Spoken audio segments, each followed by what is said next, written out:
The sun rises early in the village. It paints the sky in soft shades of orange and pink. For Mastikin, the day begins before the light. He is 70 years old. His body is a map of long years and hard work. He rises from his simple mat. His bones ache. His muscles are tired, but his spirit is not broken. He has a job to do. It is the same job he has done for more than 3 decades. Today, like every day before, he will walk. He will pull the heavy wooden beam of the gun, the traditional oil press that has fed his family for generations.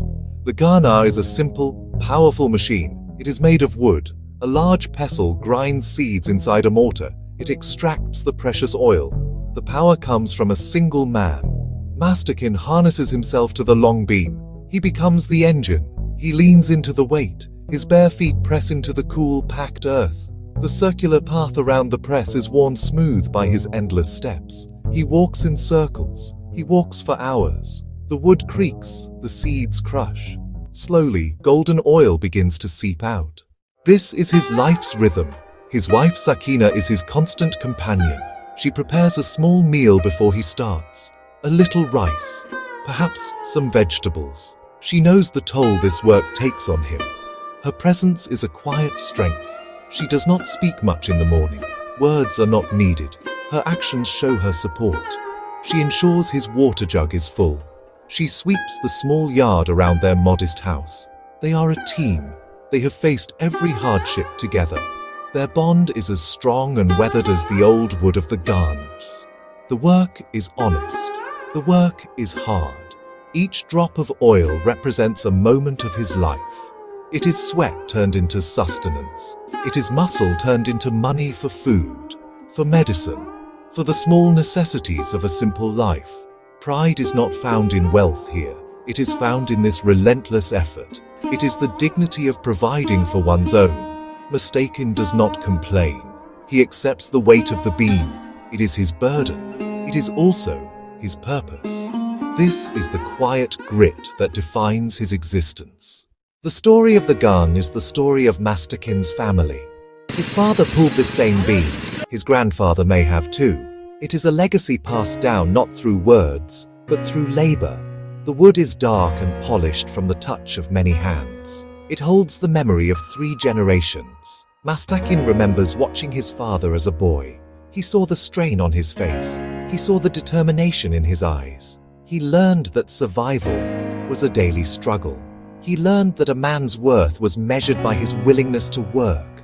In a small village, no life is lived in isolation. Everyone knows Mastikin. They have seen him walk his circular path for years. He is a landmark. He is a symbol of the old ways. The younger generation watches him with a mixture of respect and pity. They admire his strength. They cannot imagine doing such work themselves. The older people understand. One afternoon, something unusual happened. A car drove down the dusty lane and stopped near Mastikin's house. Men from a political group, the BNP, stepped out. They had seen his story on a news report. They had heard about the old man who had pulled an oil press for 3 decades.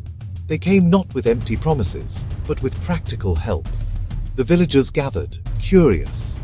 It was not every day that city people came with cameras and gifts. They watched from a distance, their faces full of cautious expectation. The leader of the group spoke to Mastikin with respect. He acknowledged his long years of hard work. He said that people like him were the true backbone of the country. Then, they presented their gifts. They gave the family 50,000 taka in cash. It was a sum of money larger than Mastikin had ever held in his hands. They also gave him 2 new charger vans, small electric vehicles that could be used for a small business or transport. They also brought staples, bags of rice, lentils, cooking oil, the very product of his life's work. Mastikin was overwhelmed. His eyes filled with tears. He spoke in a soft, trembling voice. He thanked them. He raised his hands in prayer for them. I am a farmer. I will not have to farm so hard anymore. The rest of my life, I can live in peace. Sakina was overjoyed. She beamed, her face radiating a happiness that seemed to wash away years of worry. Neighbors clapped and cheered. The gift was not just for Mastikin. It felt like a victory for the entire village. It was a sign that their struggles were not invisible. This act of kindness brought immediate relief. The money could be used for medicine. It could be used to repair their small house. The vans offered a new source of income, one that did not rely on Masterkin's failing strength. But the gift was more than just material. It was a restoration of dignity. Today, the air around Masterkin's house feels lighter. The heavy silence of relentless labor has been replaced by the quiet hum of a life with more choices. He no longer needs to harness himself to the beam every morning. He can rest. He can sit with Sakina. He can drink tea without the shadow of the Ghani looming over him. He looks out at the fields as a place of endless work. He looks out at the fields as a place of simple beauty. The future, once a source of constant worry, now holds the promise of peace. He still walks over to the old oil press. He touches the smooth, worn wood. It is a part of him. It represents his past. It represents his father. It represents his struggle, but it no longer holds him captive. He can look at it now with a sense of accomplishment, not obligation. The grooves in the wood are like the lines on his own hands. They tell a story of a life lived with purpose and honor. The Ghani is a monument to his grit. It is a symbol of the strength that resides in the quiet corners of Southeast Asia. The help from the political group was a catalyst. It was a small intervention that made a big difference. It showed that community support can come from unexpected places. It affirmed the local culture of mutual care, where the strong help the weak. The vans sit proudly in the yard, a symbol of a new beginning. They represent hope. They represent the possibility of a less burdensome life for him and his wife. This is the essence of meaningful aid. It empowers people. It gives them tools, not just charity. The story of Masterkin is a lesson. It teaches that pride is not tied to the size of one's house. It teaches that pride is not tied to the amount of money in one's pocket. Pride is earned through honest work. It is found in the courage to face each day, no matter how hard. The culture of this village, and many like it, is built on this foundation of resilience and mutual respect. People are not poor in spirit. They are rich in courage. They are rich in their commitment to family and community. And in the end, that is a wealth that can never be taken away.